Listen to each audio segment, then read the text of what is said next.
പൊന്നുപോലല്ലേ അവൻ എന്നെ നോക്കിക്കൊണ്ടിരുന്നത്. സ്നേഹത്തോടല്ലാതെ ഇന്നുവരെ നിന്നോട് അവൻ ദേഷ്യപ്പെട്ട് ഞാൻ കണ്ടിട്ടില്ല.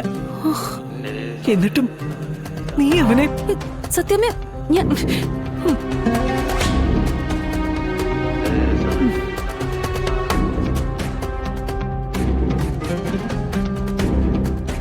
എന്റെ മകന്റെ സ്ഥാനത്താ ഞാൻ നിന്നെ കണ്ടിരുന്നത്. നിന്റെ ഉള്ളിൽ ഇത്രയും വലിയൊരു ചതി ഒളിഞ്ഞിരിക്കുന്നു ഞാൻ അറിഞ്ഞില്ലല്ലോടാ. ഇതിനായിരുന്നോ ഞങ്ങളുടെ ജീവിതത്തിലേക്ക് നീ കടന്നു വന്നത്? ഇങ്ങനെ ഞങ്ങളെ വഞ്ചിക്കാനായിരുന്നോ പുറമെ ചിരിച്ചോണ്ട് ഞങ്ങൾക്കൊപ്പം നിന്നത്?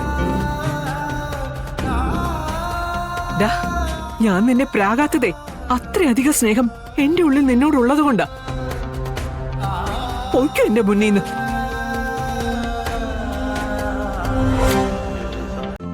ഇന്ന് തന്നെ ഡൗൺലോഡ് ചെയ്യൂ. കാണൂ നിങ്ങളുടെ ഫേവറേറ്റ് ഷോസ്.